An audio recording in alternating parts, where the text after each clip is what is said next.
So you're here to celebrate David Chase. I am, yes. What have you done since Sopranos? I've done quite a bit of things. Such as what are you most I've what are been you most proud of? I've been directing since 2006. Nice. I'm still acting. I have directed a film called The Brooklyn Banker, which includes some of our cast members from The Sopranos, and also the late Paul Sorvino, who was wonderful in it. So I'm very, very proud of that because it was my, directorial feature debut. I directed many shorts and commercials. Do you ever do theater? I started off in theater. Yeah, I've done Shakespeare festivals. I've done, modern plays, contemporary plays, all kinds of things. Could we see you coming back to theater? I would love to come back to theater. I've done a bunch of staged readings since, but theater is a very important commitment. You have to really dedicate a lot of time, and sometimes you have bills to pay. True. Right? But with the strike, hey, theater's the place to Yes, come. that's true. But I'm a painter. I fall back on my paintings and on my art Have you shown in New York? many times. Where? I've been showing for 30, probably a little over 30 years. What galleries can we see you at? I work. Okay, I do a lot of group shows and museum shows. There's a gallery that I've been with for about 7 years, Chetkin Gallery. That is now changed over to Tatum Gallery. Yes. There's quite a few galleries and other shows, group shows that I show in. What are you the most proud of?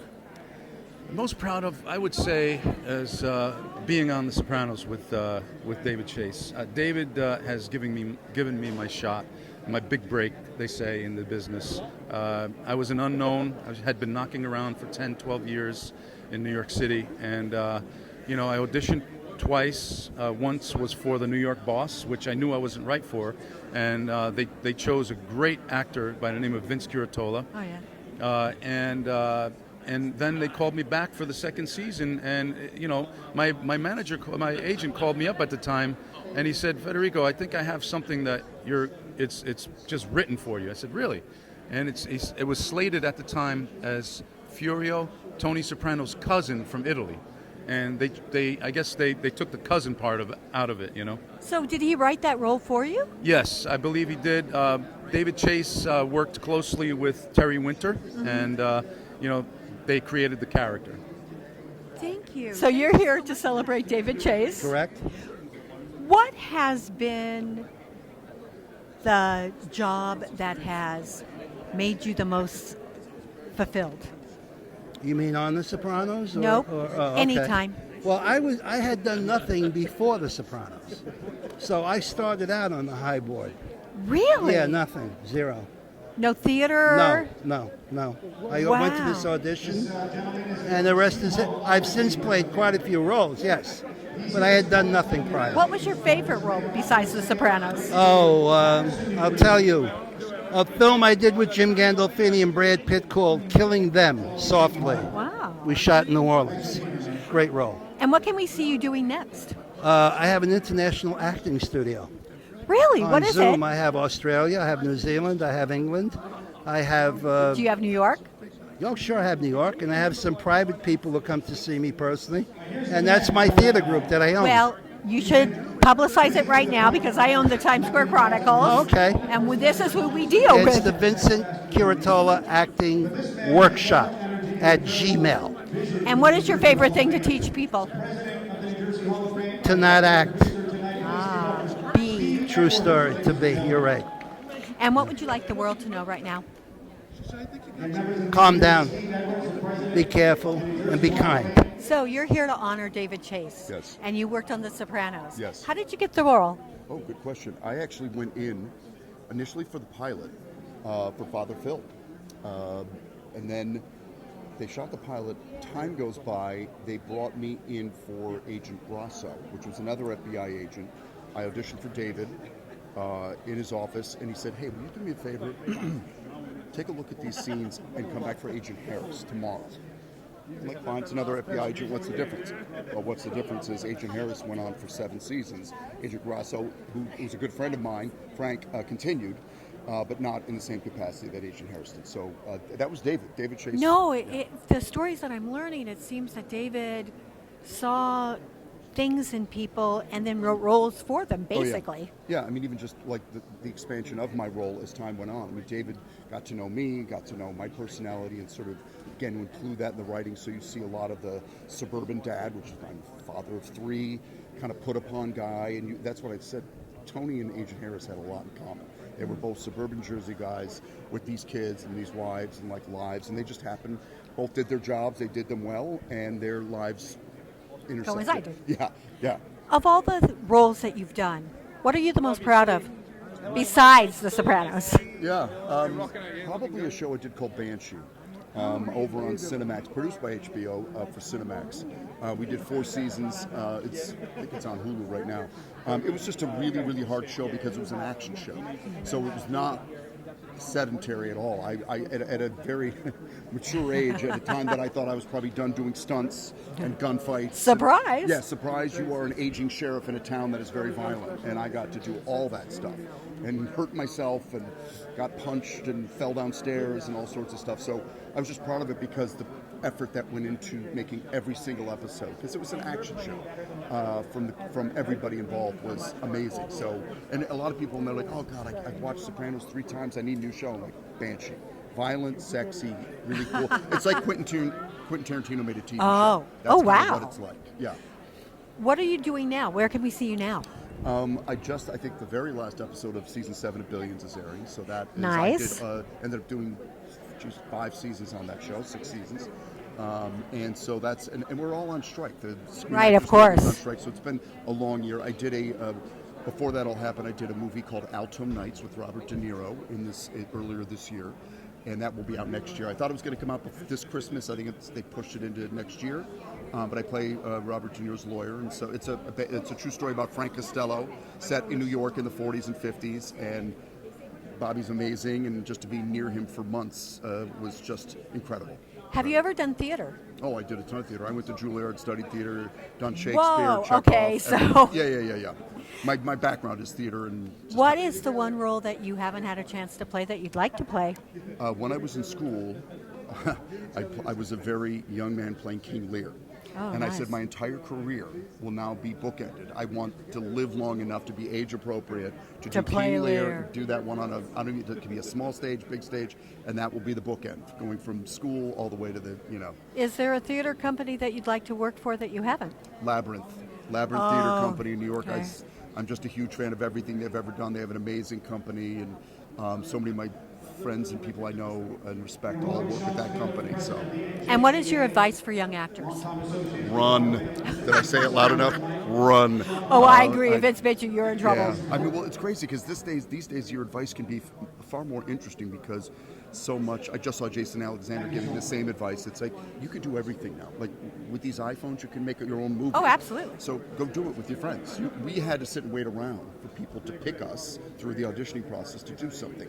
Now you can write, produce, and direct your own films with your friends. Do improv. Actually, that is the one thing almost every director loves, and I've used it in commercials. I've used it on major television shows. Improv.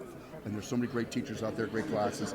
It just makes you very comfortable, with your skill. Yeah, and you're not afraid to be in a situation where things are going wrong because you're like, I've done this in a class over and over. You know how to handle yourself, and you know how to be funny. So improv. Yeah. And is there anything that I haven't asked you that you would like our audiences to know?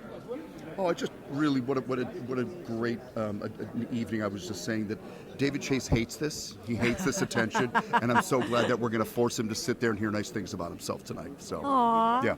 Thank I'm you reading so at much. the The New My Jersey pleasure. Hall of Fame. It's the center of the American dream. What is your American dream? To live a fulfilling life and raise a great family and spread love and be loved. That's how I live life. What is the thing you're most proud of? Ultimately, it's my kids because that's my legacy. I have 6 kids. One of them 6? Yeah, 6. One is at Princeton. One's at Brown. I have twins, 13-year-olds, and then I got a divorce and I have a 9-year-old, a 7-year-old with my second wife. So. Wow. A lot of girls in there, so I think I earned them. But at the end of the day, it's about how good of kids I raise. What are you looking forward to doing? What's next in your agenda? Well, I Besides raising kids. Well, I try to evolve every few years and keep taking steps in media or whatever the endeavors are. I've been an entrepreneur, I've been an athlete, obviously, I've been a broadcaster, but I really just want to wait for the opportunities and be ready to capitalize on them when they come. Is there something that you haven't done that you would like to do? Well, you know, when I was young, I wanted to be an astronaut. I think it's too late. And it's no, well, maybe not. Well, you never know. So It's coming up. I've always been fascinated by space. I know somebody that actually mortgaged their house so they could be on the Mars mission. Oh, really? He's number 200. 200 on the Mars Swear to mission, but God. that's a one-way trip. That's the only problem with that. Yeah, no thanks. No, thank you. I have no urge to do either of this. Neither do I. Did you know that they're sending art up in space? Are they really? I did Yeah, a not friend of know mine that. just got nominated and is going up. Oh, very cool. I love that. What would you like to say to people right now, knowing that we're on the brink of war? Well, I mean, What would yeah. you like to say to encourage them? Because I this would- is I would- scary. I would love the world to stop and breathe instead of reacting. Oh, I've amen. always thought that decisions or words or comments made in haste or with emotion are often regretted. And I feel like too often in our politically charged world and country that we live in, the immediacy becomes more important than the accuracy or the bigger picture. And so, calm. I preach calm. I think calmly, and I wish more people would. I agree. Breathe and take it in. Breathe. Thank you. Life is too short not to. I agree. Thank you. Women's basketball. How can we improve this? How can we bring more women to the sport? I think it's a great sport that keeps on growing. I think the more positive exposure we have in the media, in print media, on television, the girls put out a great product. The talent has improved year after year, and we'll continue to build on that. Right now, women are getting surpassed by men wanting to be women. Do you think this is affecting women's basketball at all? Oh, I don't know anything about that. Okay. Sorry. No, women in sports right now is something very dear to my heart because I think that they need to be honored. And I think that women are just as good as men in sports. What would you like to see change the most in women's sports? I'd like to see us continue to grow. I'd like to see the talent level to keep improving and exposure to continue to grow and more opportunities. We'll have another team in the Bay Area this good. year.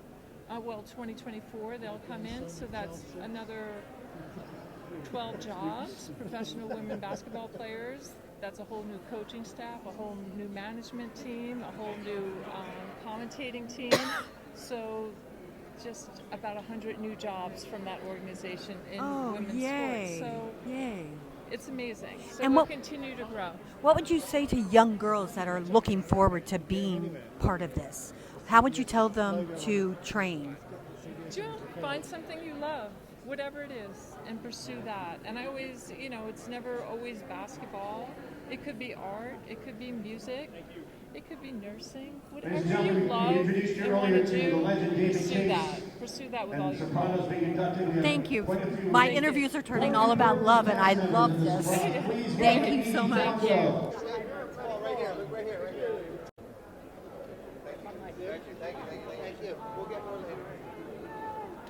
This is all moving along. We have the cast of this in front of the stadium.